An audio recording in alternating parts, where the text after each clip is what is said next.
I'm Nicola. I'm here on behalf of Tuki. And firstly, I will start with uh, sorry.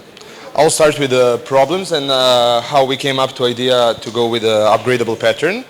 The first one was that we found out smart contracts, once they are deployed, they're immutable, and the code running on the blockchain can't be patched, which is very bad. On the other hand, we have an issue that it's impossible to fix bugs or ship new features, actually develop the real product, since again, you can't patch initially deployed code. And those bugs which can't be fixed, or on the other hand, security exploits can lead to loss of users, loss of the tokens or assets owned by users, loss of the contract state at all, which is very bad, and since the requirements change, markets change, and the entropy increases. Software, it's much like biology in the constant state of flux. And if it can't adapt to the changing world, then it's not a good software. And keeping that in mind, we can agree that a smart contract isn't that smart if it can't evolve over time.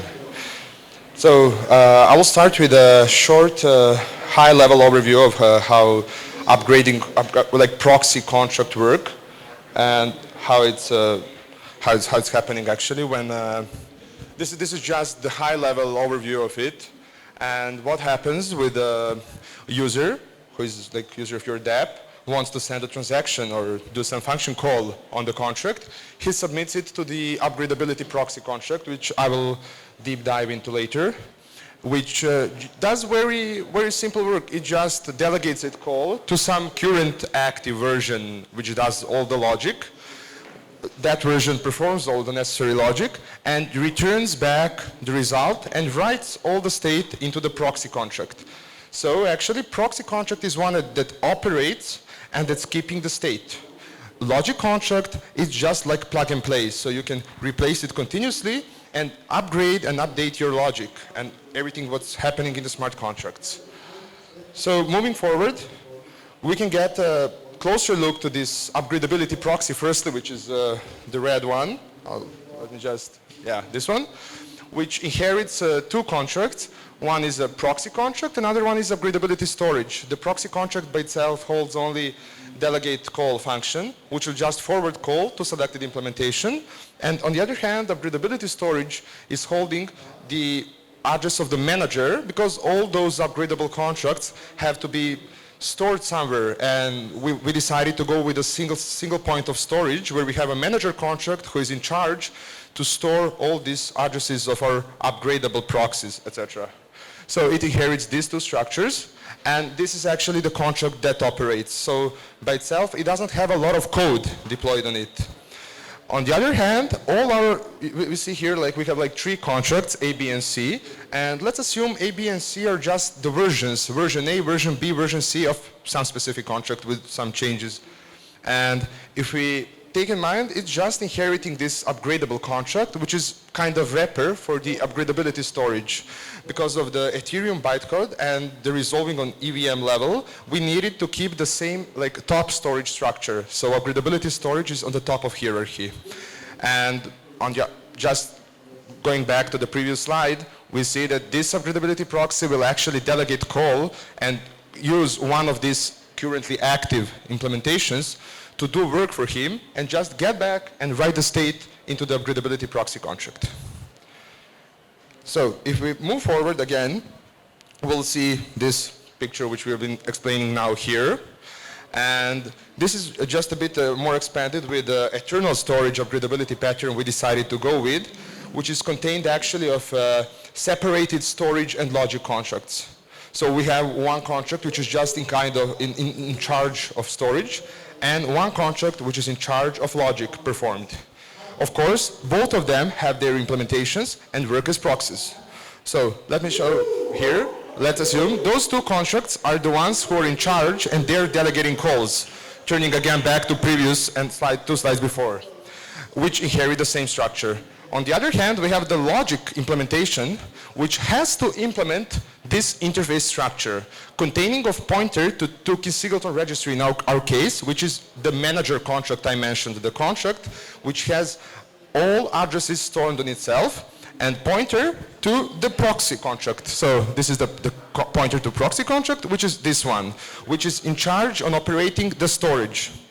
And on the other hand, it can have how many methods we want, and they can be changed in whatever way we want. So it's like plug and play. Whenever you decide to change your logic or to change something in the code, you just deploy the new contract and put it in the game. On the other hand, there is the storage proxy, which is again keeping the state of the storage. And it does the same work. It's delegating call to its implementation, which implements such a bit bigger interface, which is again contained of the same two top structure, like pointer to the manager contract and pointer to the logic contract, because at the end of the day, the logic contract is the only eligible to perform actions over the storage contract. And a couple of interesting things here is that actually we've been using generalized storage structure, which is contained of the mappings, where in every mapping the key is bytes 32, I'll explain why, and they're pointing to all types of like primitives and also like objects. And on the other hand, they're like the setters and getters for all that generalized types. So it's interesting to mention that all like values are stored using cryptography, where we are, for instance, for the primitives, we will store them where the key of that primitive is going to be the hash of the variable name, and the value is going to be the actual value we want to store.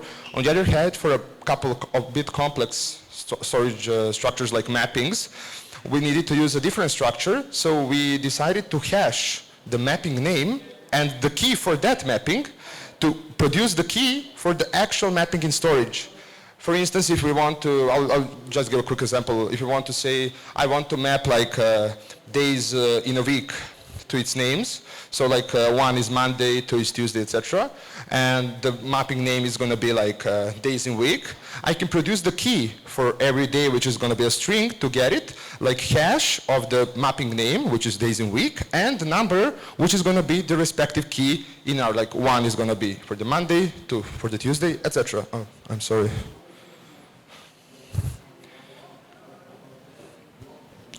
Yeah, so moving forward, every innovation and every new thing has its pros and cons. And firstly, let's go with the pros, let's be positive. And the biggest one is that live DApp can be continuously expanded with the new features, and it's allowing us to develop a big product. And all bugs we have, they can be fixed in the real time, which is amazing. So it's becoming more like the Web 2.0 world. And data we store in the contract can be read normally, and like the biggest benefit of it is that we can continuously update and expand that data structure. So if we want to store some new things on the contract, we'll be able to do it. On the other hand, there are cons. The first one is that smart contracts became trusted. Initially they're trustless. In this case, they're becoming trusted because actually you have to trust somebody. On the other hand, there is loss of decentralization, which is also very bad.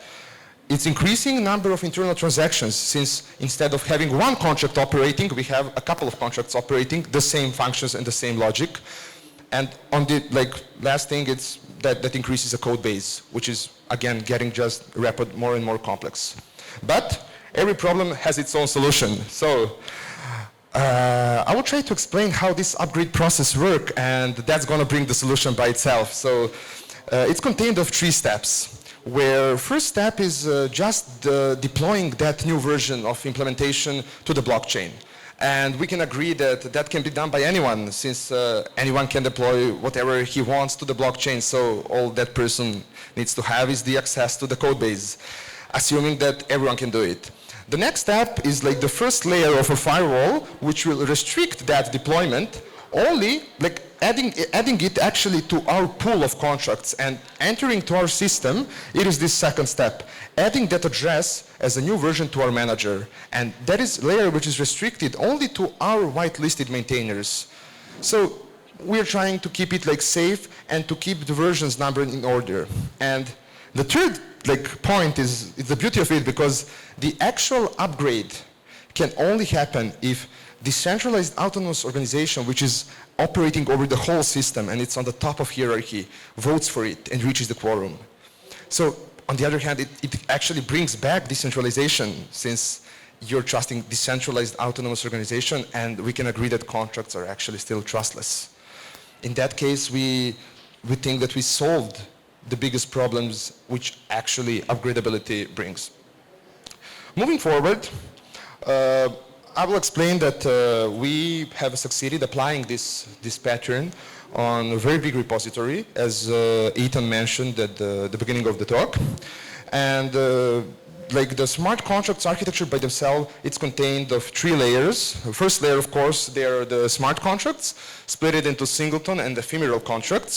It's very important to mention that ephemeral contracts are actually two-key campaigns which users are deploying, and they are not upgradable. They are immutable, but we left the option to release continuously new versions of campaign. On the other hand, I took intentionally two-key singleton registry out of the scope of non-upgradable contracts, because it's important to mention that it literally is like a manager and operates over the whole system. It sees all the addresses, all implementations, all versions which are active in our system at the exact moment. Moving forward to layer 2, we have a two-key protocol, which is layer 2, where actually the most important cryptography is operating, and it's done there, and there is stored a lot of things, as well as our builds, ABIs, current active addresses, etc. And two-key protocol is actually the product which is in charge of the whole CI/CD whenever there is a need for upgrading some smart contract, or releasing a new ephemeral contract versions, or doing the soft or hard redeploy of the whole system. Two-key protocol will handle it. And as mentioning the ephemeral contracts, since I said that we can release continuously new versions of it, we did also generating ephemeral hash every time we release a new version. So, and depending on that, two-key protocol code is changing, of course, and web app, which is like at the end of this funnel, will always load the exact version of two-key protocol code from IPFS, which fits the currently opened contract in the application. So there is the whole system of versioning non-singleton, non-upgradable, upgradable, and ephemeral contracts. Moving forward, I will just mention again, this is our scope of singletons, contained of 3 non-upgradable contracts, two-key contracts, which is DAO, as I said, at the top of the hierarchy. It's just why it's working. There is two-key economy, which is an ERC20 token with symbol 2-key and 1 billion token total supply. And the most important, it's two-key singleton registry, where actually all singleton contracts, all contracts we have are communicating by getting pointers to each other from this single point of storage. So imagine you want to, as old habits people do in the blockchain is leaving the setters to replace versions, etc. So if I had 5 pointers to one contract which I replaced, then I will have to submit 5 transactions in order to replace that contract actually on all contracts pointing to it. In this case, we are making all changes in just one single point of storage, and all other singletons are communicating through it, which is very important to mention, which we made with this upgradability pattern. Again, moving forward, I will explain a bit about ephemerals, or two-key campaigns, which are again all stored in the manager contract, and once they are deployed, they are immutable. But again, as mentioned, whenever we release a new version, we release the new ephemeral hash, which is generated like the hash of the bytecodes for that contract. So every new version will have its own version of the front-end code. Amazing, right? So we can load like 10 different contracts in the same app at the exact time. Moving forward, again, I will explain quickly the ephemerals creation pattern, how it goes, which is also very simple. Imagine you want to create some campaign. You want to do something, so you're defining some goals, etc., submitting that to two-key protocol, which wraps it for you and sends those params to the two-key factory contract, which is actually the contract which is in charge for deployment of everything. Whatever is deployed through our system is deployed through two-key factory. Once it receives those params, it forwards them to two-key singleton registry contract, so it can get current active versions of ephemeral contracts. Once singleton registry performs queries over it, finds those versions, addresses, it returns it back to factory, which then deploys a couple of proxy contracts and assigns them to point to specific implementations. Besides that, it sets all the initial parameters, which is same as constructor, just for the proxy pattern, there is no usage of constructors. It has to be two function calls. And the last step is forwarding those addresses to two-key campaign validators so it can validate that everything went well and store the non-ephemeral hash to map it to the campaign address, which is deployed at that moment, which once it's done, whitelists that campaign that it can interact with the pool of our singletons. We wanted to keep them very secured so nobody who is not from our system can interact with them.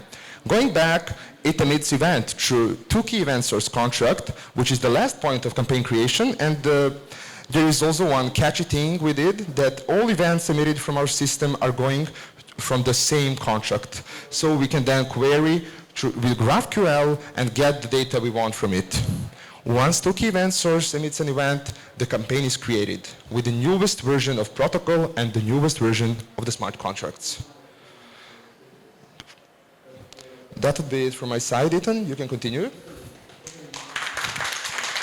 Thanks a lot, Nicola.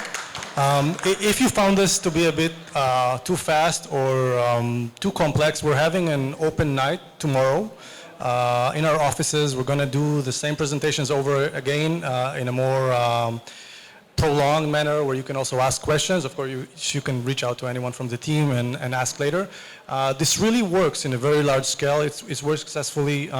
The contracts repository is open source. Now, the Toki protocol distribution and source code are still closed source.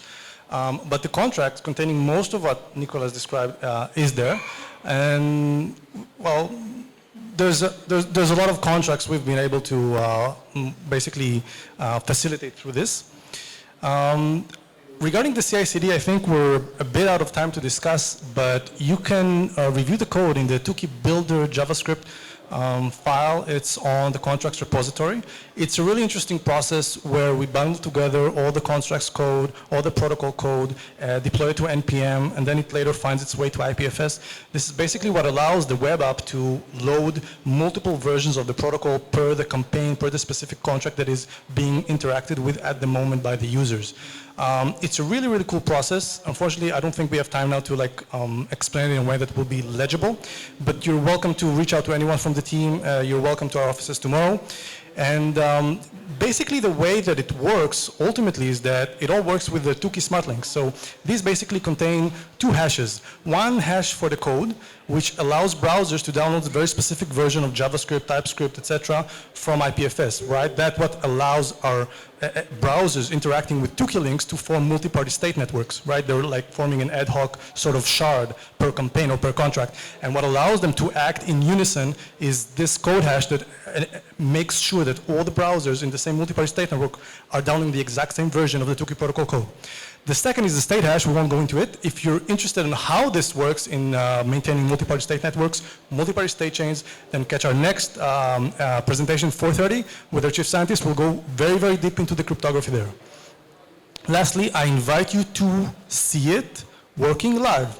So all these campaigns, all these contracts are working live. Feel free to scan this QR code. You'll be landed inside a multi-party state network of a two-key sign-up campaign. You can get some free Ropsten two-key. So all this is live in Ropsten, right? It's a one-to-one proof of work network, just like Ethereum 1.x. So get some free two-key. Interact with our layer 2 when you're doing referrals. See how it works. Get a feel for it. So it's all working live. Very exciting. We're hoping for mainnet launch once all our auditing is done.